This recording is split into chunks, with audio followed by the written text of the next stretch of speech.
Halo semua, pada video ini saya akan menjelaskan naratologi Ajigremas. Naratologi Ajigremas saya kira familiar sekali untuk kajian sastra.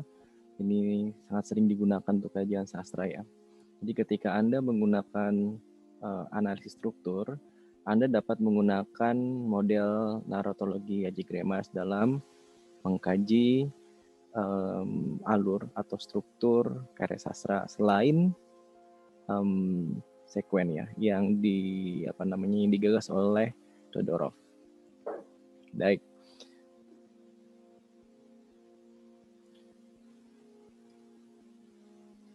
Aktan, apa itu aktan? Aktan sebetulnya adalah action yang dilakukan oleh tokoh. Jadi yang ditekankan dalam skema aktan, dalam pengkajian aktan ini sebetulnya bukan tokoh, melainkan sesuatu yang dilakukan oleh tokoh tersebut. Begitu ya. Jadi actionnya yang dilihat, aksinya yang dilihat, bukan saja tokohnya. Oleh sebab itu ketika kita akan menentukan satuan aktan dalam skema aktan, itu tidak selamanya tokoh yang menjadi satuan aktan atau yang menjadi aktan. Bisa jadi sesuatu, misalnya kebahagiaan atau kesejahteraan misalnya. Nanti kita lihat atau bahas lebih jauh lagi ya. Nah, kemudian dengan demikian seperti yang saya sebutkan tadi, skema aktan ini atau pengkajian aktan ini lebih mementingkan action daripada actor. Misalnya begini, Budi dan Asep memberikan buah kepada Susi. Nah, bagaimana tuh? Jadi yang ditekankan di sini adalah aksi memberikan buahnya itu, begitu. Aksi memberikan buahnya itu kepada Susi, bukan Budi, Asep atau Susinya.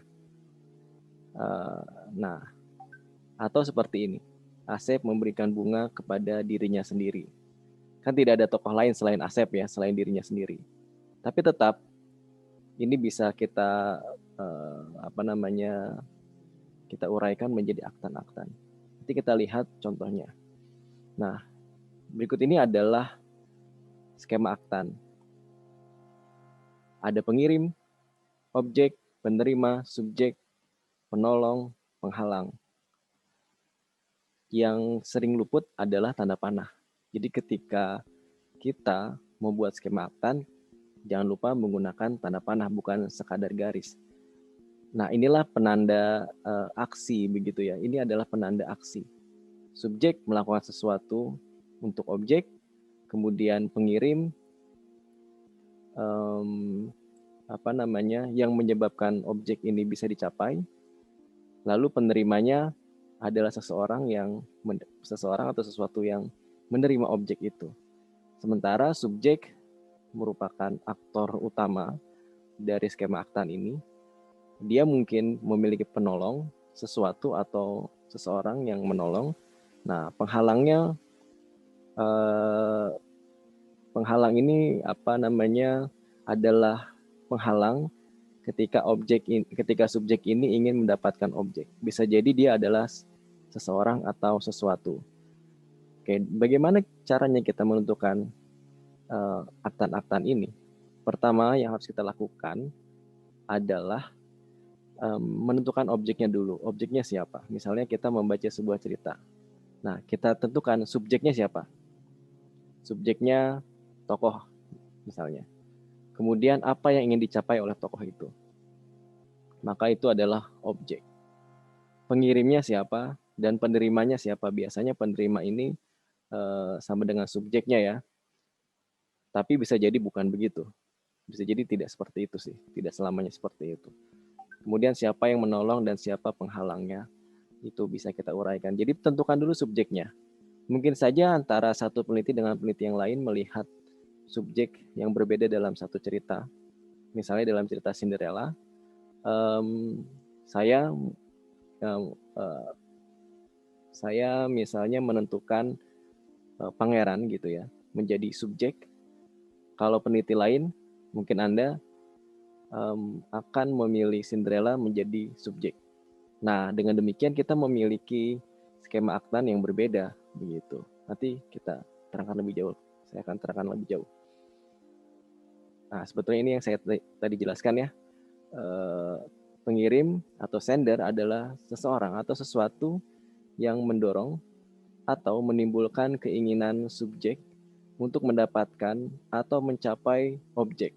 Oleh sebab itu, pengirim berfungsi sebagai penggerak cerita.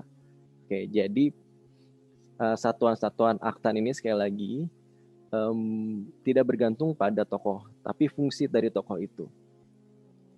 Sebetulnya ketika kita ingin menentukan satuan-satuan aktan dalam skema aktan, kita harus memahami oposisi biner. Jadi oposisi biner itu dua hal yang saling berlawanan. Dan dengan itu pula kita bisa memaknai sesuatu. Misalnya cantik, konsep cantik. Kenapa konsep cantik itu ada? Karena konsep jelek itu ada gitu. Jadi ada oposisi binernya. Jadi sehingga kita bisa memaknai cantik. Kenapa kata lapar itu ada? Karena ada kenyang. Oleh sebab itu kita bisa memaknai kata lapar. Ya, kalau tidak pernah kenyang, ya berarti tidak pernah lapar gitu ya. Ini intermezzo aja. Jadi seperti itu. Kita lihat fungsinya, bukan aktornya. Jadi satuan-satuan aktan itu bisa jadi seseorang atau sesuatu. Kita lihat lagi, penerima atau receiver adalah seseorang atau sesuatu yang menerima atau mendapatkan objek yang diburu oleh subjek. Kemudian subjek adalah seseorang atau sesuatu yang ditugaskan oleh pengirim untuk mendapatkan objek. Objek adalah seseorang atau sesuatu yang diinginkan, dicari atau diburu oleh subjek. Penolong atau helper adalah sesuatu atau seseorang yang membantu atau mempermudah upaya subjek untuk mendapatkan objek, dan penentang atau oponen atau oponen juga bisa ya, adalah seseorang atau sesuatu yang menghambat upaya subjek untuk mendapatkan objek. Oke, coba kita lihat dengan melalui cerita Cinderella. Kalau misalnya saya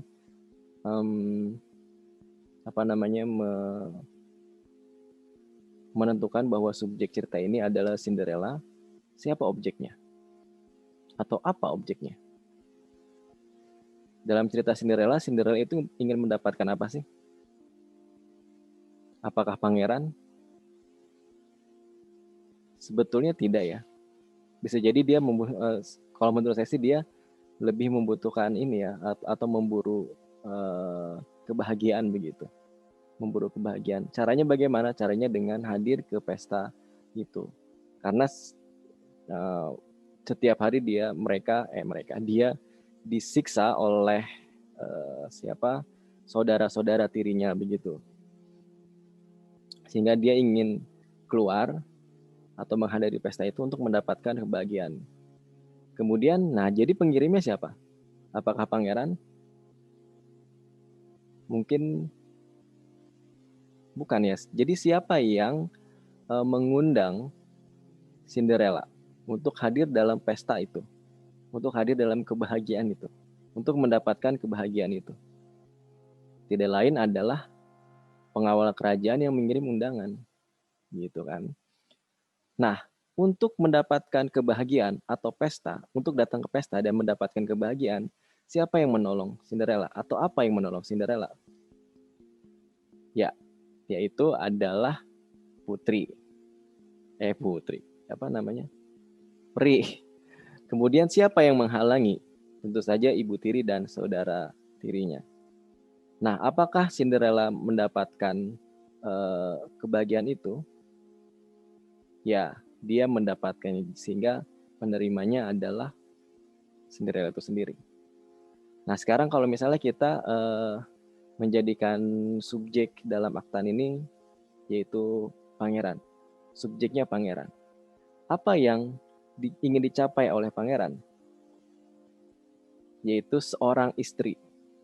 Ya, istrinya siapa? Cinderella, begitu kan? Pada perkembangan ceritanya, pangeran itu jatuh cinta pada Cinderella. Nah, kemudian siapa yang dalam konteks ini siapa yang menjadi pengirimnya? Yaitu raja atau ratu yang menyelenggarakan pesta atau sayembara itu. Oke. Nah, kemudian siapa yang menolong pangeran? Ya, peri sih sebetulnya ya. Peri yang menolong pangeran untuk mendapatkan Cinderella. Siapa penghalangnya? Masih tetap ibu tiri dan saudara tirinya. Dan pada akhirnya kan pangeran mendapatkan Cinderella. Artinya siapa yang menjadi penerima? Yaitu pangeran itu sendiri. Nah, jadi seperti itu cara menganalisisnya atau menyusun skema Aktan ini. Baik, selanjutnya kita bisa menganalisis alur seperti ini ya. Ada yang namanya model fungsional. Jadi sebetulnya ini tinggal kita ceritakan kembali bagian awal dari cerita itu seperti apa, situasi awalnya seperti apa, kemudian bagian tengah itu seperti apa, tahapan uji kecakapannya bagaimana, tahapan utamanya bagaimana, tahapan kegemilangannya bagaimana, dan situasi akhirnya seperti apa. Misalnya cerita Cinderella, kita menempatkan Cinderella sebagai subjek dari skema Aktan yang tadi kita bahas. Situasi awalnya bagaimana? Cinderella selalu disiksa atau dikerjai oleh saudara tiri dan ibu tirinya. Kemudian masuk ke bagian tengah. Ada undangan dari kerajaan untuk menghadiri pesta, karena di situ ada sayembara untuk mencari istri atau putri dari pangeran ya, untuk pangeran. Kemudian